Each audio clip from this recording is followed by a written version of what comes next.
Hello everyone and welcome to edsautoreviews World Tour. Since I've just been released from my North Korean prison, I'm ready to roam the world again. These 5 episodes are all about visiting countries that are not Japan, the US or a well-known European country, and shine a light on the history of this country's car industry. And this is destination number 2.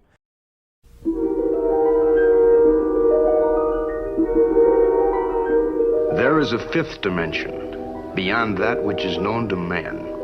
It is a dimension as vast as space and as timeless as infinity.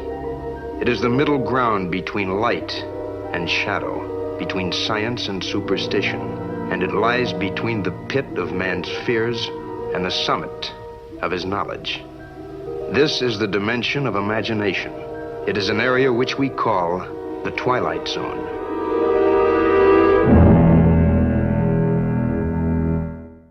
Yeah, and rightfully so. For me, Australia is the twilight zone of the worldwide auto industry, whereas we Europeans are too stuck up to look beyond our borders and the Americans are too busy making muscle cars. The Australians have an entirely unique thing going for them. Through my research, I found the Australian car to be the twilight zone between American-influenced design with European proportions. Welcome everyone to episode 25 of the Automotive History series, where I'm going deep down under, and tell you all about the history of the Australian car industry. Australia, the bonus track of the world. The auto industry in Australia started off much like any other well-industrialized country. At the turn of the century, all over the country, fathers and sons who formerly worked on repairing bikes, carriages and motorcycles gave a shot at making their first automobile, motorcar or really whatever you name it. The Tarrant being touted as Australia's very first petrol-fueled motorcar in 1901. Interesting to note is that the Australian government started to interfere right off the bat. As with a lot of other goods, the government could see from miles away that foreign companies would overrule the market and decimate Australia's local industry. And this also included the cars. Fearing that Australia would be the laughingstock of the worldwide automotive industry by not playing a role in it at all, as they already saw it coming because half of the cars on the road at the time were, of course, Ford Model Ts, the Aussie government gave worldwide car makers a choice. You can either start importing and selling your overseas models over here, overseas meaning outside Australia, but expect to pay heavy import tariffs at a rate that would heavily impact the eventual sales price. Or you build a factory over here and provide workspace for the local community and pay reduced or any import taxes at all. Your choice. Or as the Australians would put it, "Aw mate, either start building them over here or wreck off, you cunt." And still, to be fair, Australia never really had their own car industry. It consists almost exclusively of companies from Europe or the US that eventually obliged and set up shop in Australia, where they provided car models that they already sold elsewhere in the world. There seem to be a lot of cars here. Yes. Many of them are brought in from other countries. Many large industrial machines are imported too. But more on that later in the video. One interesting middle ground solution was this: Australian Motor Industries. This automobile assembly firm was established in the late 1920s. Hear what I said? Auto assembly and not car maker. Well, technically they are a car maker. I mean, they make cars, but they don't build their own in-house designed models. Instead, Australian Motor Industries build vehicle models from other car companies. And this is a type of business construction I've seen elsewhere in the world, where they also lack a significant native car industry. In this case, AMI made cars for the British car company Standard, including its greatest hits like the 8 and the Vanguard. Later on, they switched to Triumph with their Herald model after having a short stint with Mercedes-Benz, and by the early 60s, AMI also assembled for American Motors Corporation, and they even had the exclusive bragging rights for making the very first Toyota outside Japan in 1963. But let's get back. The same thing can be said about Holden, because one would scream by now, how about Holden? That's 100% Australian, right? And it sure is, but Holden at this point in history was not a car maker, but a coach builder. They didn't make cars, but car bodies, and there's a difference. The company was established way back in the mid-1800s, and you guessed it, it mainly made coaches.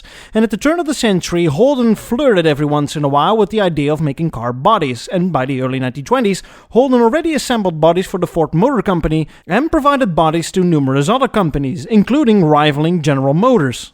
By 1931, it was General Motors that stepped in and bought Holden to get a foothold in Australia and used Holden's legacy to PR its way through to the Australian people.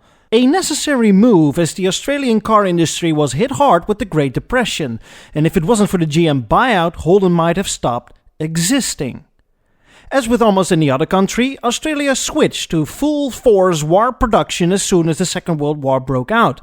But it was the same war that got the Australian government once again thinking. Two things led to an early conclusion. Number one is that the already existing industry showed that it was more than capable of producing large quantities of war material, and this strength could be put into good use as soon as the war was over. Number two is that during the war, Australia realized that in the future, more than ever, it should strengthen its position in the worldwide economy, as not to be too much dependent on other countries. As soon as the war was over, the government started a procedure to help the car makers with the transition from creating war material to return to passenger car production. With the help of massive industrial capacity, the government sought ways to turn Australia into a modern-day society, ready for the post-war optimistic future. And the automobile should play a big role in that. It was time for an Australian car. Around this time, the late 40s, plenty of cars were driving around that were mostly constructed using locally sourced parts and thus supporting the local economy. But all these cars were models from foreign car makers. There was a healthy mix of mostly American and British car models cruising around. Instead of creating an entirely state-run national car company, the government sent every active car company in Australia a letter asking if they were willing to make a 100% Australian car model and what their prospects were. GM Holden had the best outlook. GM would use a discarded smaller Chevrolet concept design and already showed that they would go through with this car regardless of government help, and that was enough reason for the government to accept GM's offer. This led to the birth of what is arguably Australia's first real car, the Holden 48-215, or the more sexy sounding Holden FJ for 1948. This wasn't some outsourced American chassis with a body from an Australian coach builder, no, an entirely Australian-made car, down to every bolt. The Holden FJ laid the foundations of what a typical Australian car is. Not too small, but not too big either, or American-sized if you will, but still with a rather American-inspired design. This perfect middle-of-the-road approach can also be found under the hood, bonnet. Neither a puny 4-cylinder nor an oversized V8, but a solid 6-cylinder.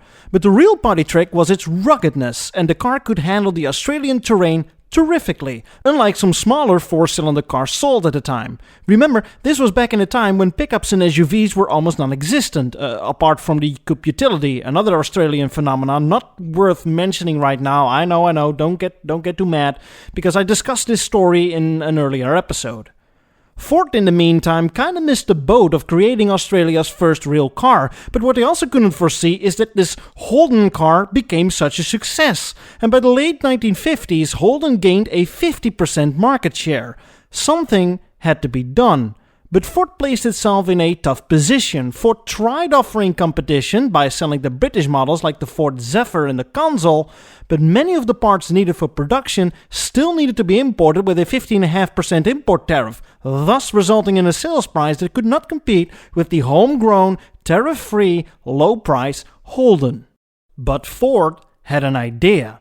Holden might be great and all, but by the late 1950s, their models started to look increasingly outdated. They were holding on too long to their design. By 1961, when the revised third-generation Holden EK came around, it still looked pretty much like a 1956 Chevrolet, decidedly 50s and not 60s. It's around this time when Ford had finished the development of the American Ford Falcon, by American standards a compact car, but a well-endowed sedan by Australian standards. Australian executives went over to America and saw great potential in the American Falcon. Simple, straightforward, and above all, very good looking, especially compared to Holden. Ford was also going to build an Australian car, and it was going to be the Falcon. The introduction of the American Falcon on Australian soil wasn't off to a great start. The car couldn't really handle the terrain as good as the Holdens could do, so Ford of Australia made some along-the-way changes so to make it better handle its surroundings, and by the mid-60s, almost like Darwin's evolution theory, the Falcon became its own species, rather unrelated to its original American cousin.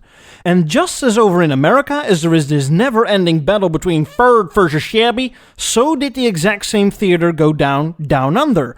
It was always Ford versus Holden, not only in the showroom floor, but also out on the track. The Bathurst 1000 became the boxing ring for the car makers, mostly because the drivers raced in standard production passenger cars, the cars that your mom and dad had parked on the driveway.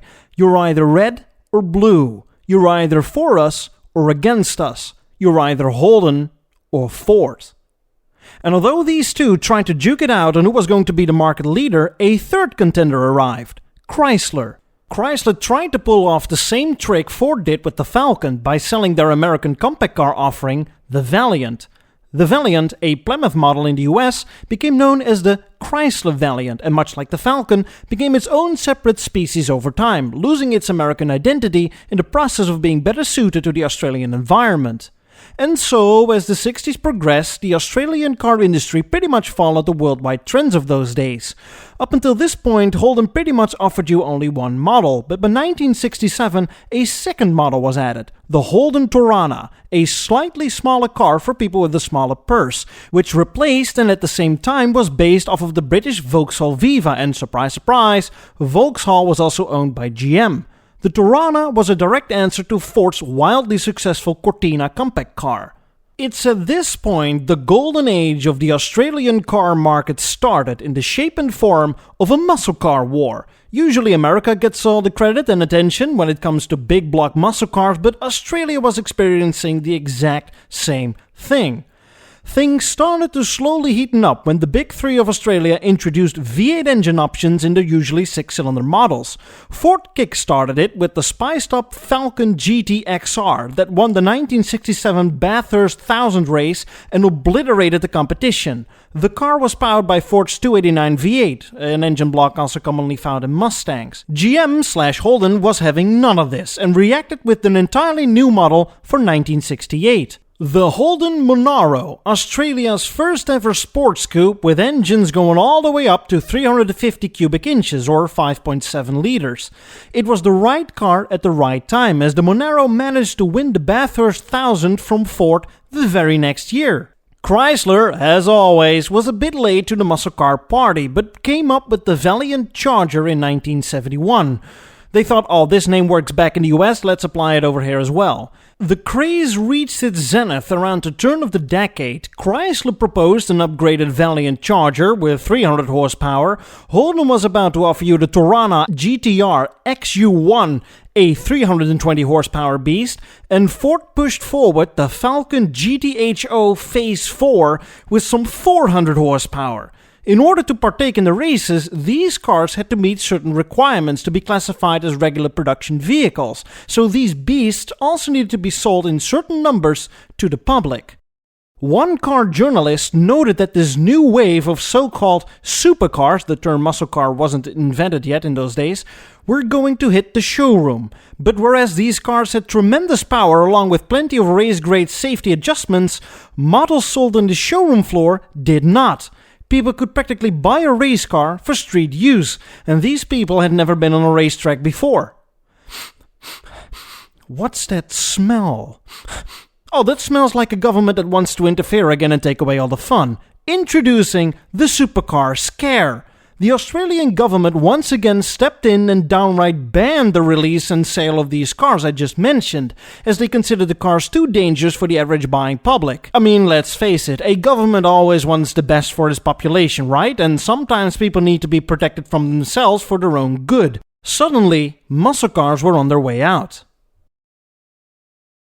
Whereas the muscle car craze slowly faded over the course of the 1970s, the rise of mediocre luxury era began. You know, the Brougham Custom Deluxe Signature Series waterfall grille vinyl roof type of luxury era. Ford once again kickstarted it by offering the Fairlane, a midsizer in America, and a step above by the now beloved Falcon. By 1973, Ford released for 2 years only the Ford Landau, with all its 70s kits you could ask for, like hideaway headlights and a Thunderbird/Mercury-inspired design. By 1976, Ford went full Brougham with neoclassical-looking design that in my eyes looked very much like a Chrysler Cordoba, but whatever. Of course, Holden couldn't stay behind and reacted by launching an entirely new brand, or sub-brand, opinions differ on this one. The car was sold in Holden showrooms, but GM tried its best to make the Statesman not relate to Holden or GM in any possible way. Anyway, Statesman was going to be the new flagship Luxomobile for the Holden brand. Big, floaty, American-inspired styling, and loads of standard equipment. Chrysler also stepped into the luxury car market by offering the, wait for it, Chrysler. By Chrysler. Ooh, so good you say it twice. The car was supposed to be a step above the Valiant and was a direct answer to the Statesman and the LTD. With the Chrysler Newport-inspired design, this one also featured all the 70s gimmicks you could ask for, wrapped in a nice plastiwood package. And so, trend-wise, the Australian car industry was pretty much up there with the rest of the world. Think of the muscle car craze and the pseudo-luxury era I just talked about. But what if times change? It's happy-go-lucky right now, but was the industry prepared for the coming decades? Let's have a look. Cars from the Far East were getting more and more popular in the days of fuel crisis after fuel crisis, and the Asian invasion had begun. Toyota continued its Australian campaign by gaining a controlling interest in Australian motor industries, which I talked about earlier in the video, and Chrysler Australia was bought out by Mitsubishi in 1981. But this purchase was rather unrelated to Australia, as Chrysler was already struggling heavily back in the USA. By the start of the 1980s, it slowly became clear what worked terrifically for decades now started to stand in its own way. Of course, I'm talking about the overprotectionism of the Australian government regarding auto production and import. Look, what you should know is that the local Australian car market is quite small, and by the late 70s every car maker was fighting for every inch of space possible within that car market. For many car makers it became financially unattractive to jump through all these import hoops, start up a factory and making cars locally only to find out that the Australian market is way overcrowded with the competition. The only logical next step would be if car makers active in Australia wouldn't only sell them in the home market, but also export them to other countries. And this is not my idea, but that of politician John Button. In 1985, Button's plan, as it was called, was a plan to consolidate the Australian car market by bringing the already existing 13 Australian models back to 6 models. 6 models made by 3 groups of car makers. The idea is that more room would be made within the Australian car market and that companies could better focus on a limited amount of models, making the best of the best out of them and thus making them appealing for export markets. At the same time, import tariffs were lowered to bring in more foreign competition. What followed were the strangest rebadged cars the world had ever seen. It turned out to be a car maker's orgy. Everybody was doing it with everybody. Suddenly, your Holden Astra was a rebadged Nissan Pulsar. Your neighbors drove a Ford Corsair, which was also sold as a Nissan Pintara on the corner showroom. Your boss drove a Holden Commodore, while his secretary drove the identical Toyota Lexan. And your uncle, living far away in the outback, switched from driving a Ford Falcon Ute to a Nissan Ute because, it's more reliable. While in fact it was the exact same car. The plan backfired massively. The buying public can be stupid, but not stupid enough to not see through this. The plan also created an opposite effect. Instead of saving the Australian car industry and its 100% Australian identity, it became another way for Japanese car makers to grow their influence. The new Nissans weren't rebadged Holdens, but the Holdens were rebadged Nissans. Nissan is selling the same car to you, twice. But in the eyes of the politicians, the plan worked, and by the mid-90s the industry was brought back to 4 players: Ford, Holden, Toyota, and Mitsubishi. Nissan had left the market. By the early 2000s, things were going great, or at least it seemed to be. You could still get yourself a nice red-hot ute with a powerful V8, and a subtle second muscle car war had started with cars like the Holden Commodore V8 and the Ford Falcon V8. Also, the Australian car industry experienced record sales across the board. But how the hell did the industry collapse in the last 2 decades with every active car maker closing all of their factories? What happened? I'd love to give an explanation, but I'm going to cut off the episode early here as my flight to the next destination is about to depart, and I think the downfall as well as some other stories from the Australian car history really deserve a separate episode. So remember to like, share, and above all subscribe if you want to see more.